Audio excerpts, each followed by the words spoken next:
What's the biggest difference between like LA and the Bay Area? You know, the Southern Cal and the biggest difference? Yeah.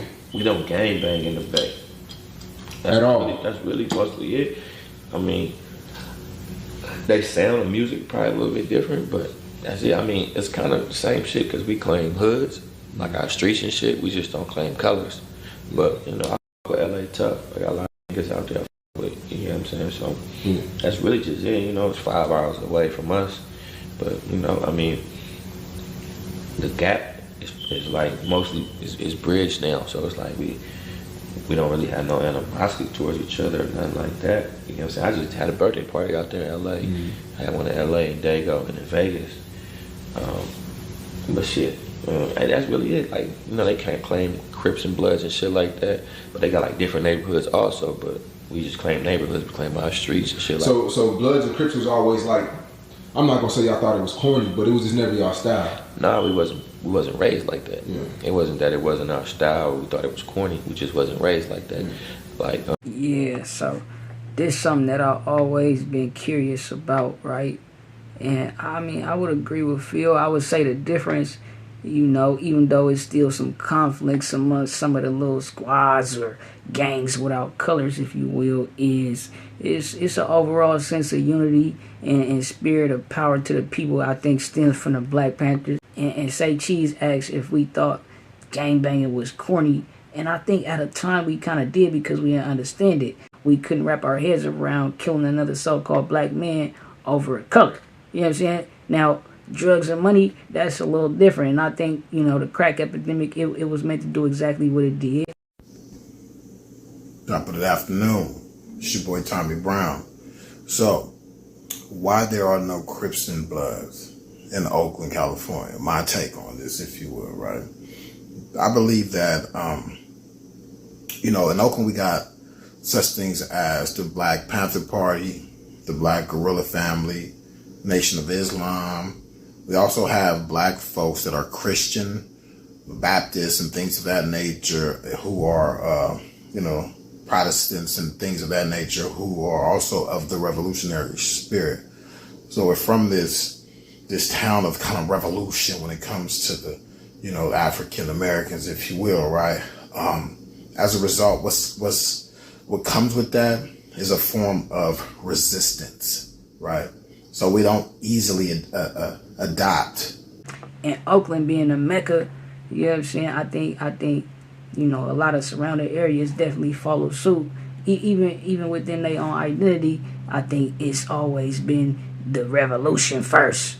You know what I'm saying? And I think the Bay Area always had a rebellious reputation along with the revolutionary mindset. You understand me? And it's kind of difficult to get from the Bay to adopt certain new ways or new cultures or whatever have you. Right. Another person's, you know, culture or things of that nature, right? You can't just simply import, you know, your culture, you know, to the Bay Area, if you will, right? And so, say for instance, we wear dreads and shit. We understand that that's from, you know, someplace else and stuff, right? But at the same time, it's like that's of a revolutionary spirit, right? That's how we feel, that it's in us. And not to keep cutting off his wisdom, right? But I think the hyphy movement was another form of that revolutionary spirit, right? Made a mockery of it and made it seem like it was about acting crazy and whatever have you. But it really is like, you know, like you're saying fuck you to the establishment and to rules and regulations and whatever have you. You know what I mean? It's so etched in us, right, that we don't even realize it's there, right? So when someone say to me or to someone from the Bay that they are a Crip or a Blood, the response is normally, and that don't turn me on. I'm not impressed.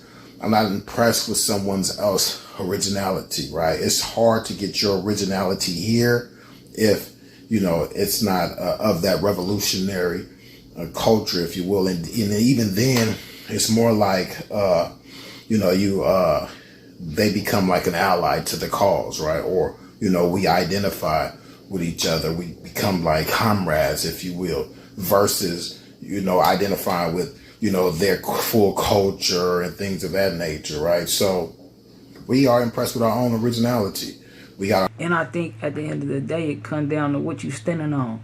You understand me? Like us having that background, right? Black Panthers, revolutionary, whatever have you. I think it was important for us to know that, like, the most important gang is the so-called black gang, right? And we standing on them principles. You feel me? Anything else, like, is very, very, very, very, very, very secondary. Our own culture here, we love it, and I believe that why it doesn't spill out to other areas such as, you know, Fairfield, Vallejo, you know, in terms of the Blood and Crip situations, because Oakland is the hub. Oakland is the capital of the Bay Area. I believe that Oakland set the trend, right? And, you know, we all have that culture and we love it. You know what I'm saying? We don't think that, you know, our culture is beneath anyone else, right? We, you know, we love it. We think our stuff is it. And that's just what it is, right? Yeah, I agree with what OG was saying. You gotta excuse him. He was fresh off a workout. You know what I mean? And I think, you know, a lot of our, the way we carry ourselves and the way we, a lot of our values and principles and things was from people that was set in place by people that was long before us, right?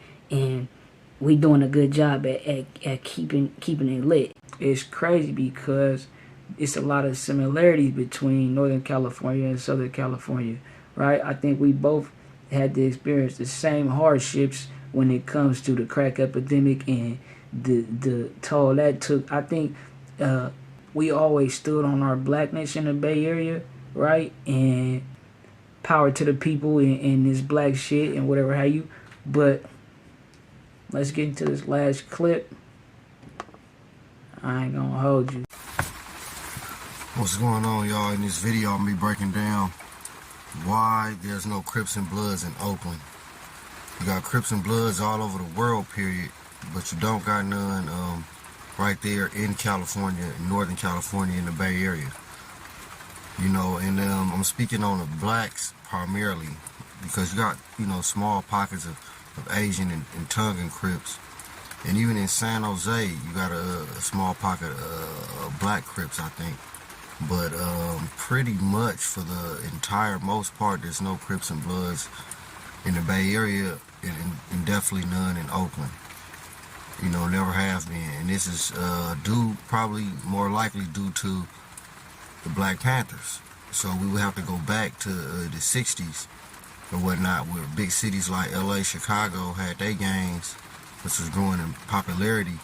A city like Oakland, due to the sign of the times, had the Black Panthers. So, you know, my opinion, brothers. And keep in mind, the Black Panther Party was started in 1966, right? Crack came in, what, 70? Like 4 years later? Yeah, it didn't really take full effect till probably 75, 8. You know what I mean? But by the 80s, crack was in full effect. You know what I mean? They plan was in full effect, bruh.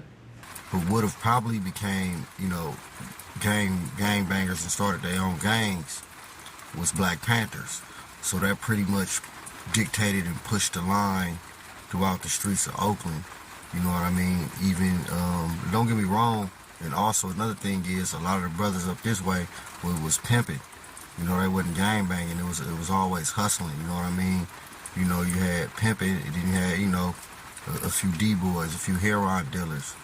But so what they did was they took advantage of niggas trying to be self-sufficient. You know what I mean? Like, they put crack into the community, right? Only for it to destroy the community. Knowing the so-called black man was kind of alienated from the workforce, and on top of that, didn't even want to get down with that because it was like getting down with the man, right? It was more so people knew who the oppressor was back then, and they knew what the agendas was to try to like combat that. And I feel like that's where pimping came in too. It was a way for, you know, certain people in the community to thrive without the man. You get what I'm saying? It was no line being pushed other than the one pushed by the Black Panthers. And there's plenty of examples throughout history. You know, it's another channel out there. You know, perhaps I'll put a link, you know, below. regarding the times and actions of the Black Panthers, you know what I mean, especially in Oakland, even in LA, but, you know, throughout the world. But back to what I was saying. So with all that being said, during that era, you know, the brothers, like I said, it was revolutionary in this area, you know, so brothers going to jail or whatever pushed that revolutionary line, you know, throughout the 60s and into the 70s. So either you was a pimp or a revolutionary, so to speak, you know, or a hustler, you know, because then once crack came, you know, it was, that's another reason why Oakland is called the land of the bosses, due to, you know, when the crack era hit, you know, it was just, you know, as in every city, it was, you know, New Jack City. But we had a few Nino Browns out here, and they pushed the line. So, you know, Oakland, we always been, you know, primarily geared towards neighborhoods. You know, where you from, what street you from, or, you know, what project you from, or whatever. That's what we represent, you know, for the most part to this day. And, you know, it's where you from. You know, it's not like a gang. You know, it's no initiation. And it's where you from. You true. You out here. You know, and it's all about making money. It wasn't gang banging. It was hustling. So all the turfs in the community, black communities, you know, was dope driven. You know, it wasn't gang bang driven per se. Even though the cities that gang bang, they was in drugs too. But in Oakland, the drugs pushed the line. You know, after COINTELPRO, you know, got rid of the Panthers, it was just all about the hoods and turfs. So it never was no gang banging. It was always, you know, where you. Even with the drugs pushing the line, right? The teachings of the Black Panthers was still embedded in some of the top niggas, right? Who or people who became some of the top niggas. You feel me? At the time, and the line they was still pushing, it was like a revolutionary line, right? Even though looking back on it, it's like the drugs was destroying the community. They didn't, you know, it looked like self-enterprise. You understand me? At the time, and hindsight is 2020, bro. From, you know, and even though now more recently you got the youngsters throwing up they little, you know, what I would call tiny gangs, and that's just really due to the just no structure out here in town right now. You know, the dope game move way different. So, you know, if your hood didn't pretty much last through the dope game, meaning like if your hood ain't just really it ain't even got to be necessarily $1 million spot, but just cracking real hard. You know, a lot of the other youngsters start banding together, and you know that, in my opinion, you know, and that's why we got the little so-called banging right now, but it's not Crips and Bloods, you know. And you know, don't get me wrong, we're still about hoods in the town. We all know that, but for the most part, that's the short answer. See, certain little wars and shit that took place back then was over the spots that was rolling, or people that come from certain spots that was rolling, right? And the war, like now, it's just like a bunch of youngsters running around with their heads cut off because they don't know what's what. You understand me? It's crazy. Whether you a young street nigga right now, you run around doing whatever, how you feeding into what they want you to do. Like, this is they plan for you. Or in college, that's they plan for you, right? Indoctrination or incarceration. And it's a trip, bro. It's a trip how that shit, man. Yes, sir. You know, and I can really get into detail, you know what I mean? So-called, you know, year by year, if need be, but you pretty much get what I'm saying. Everybody that know, whether you've been to prison or you from the streets, you know, or if you didn't know, in Oakland, California, they don't gangbang. It's just what it is. In the Bay Area, they don't gangbang. You know what I'm saying? And I think we can attribute that to the Black Panthers. Yeah, man. And I think being that you know, it was perfect timing. Huey P. Newton's birthday next month, Black History Month next month.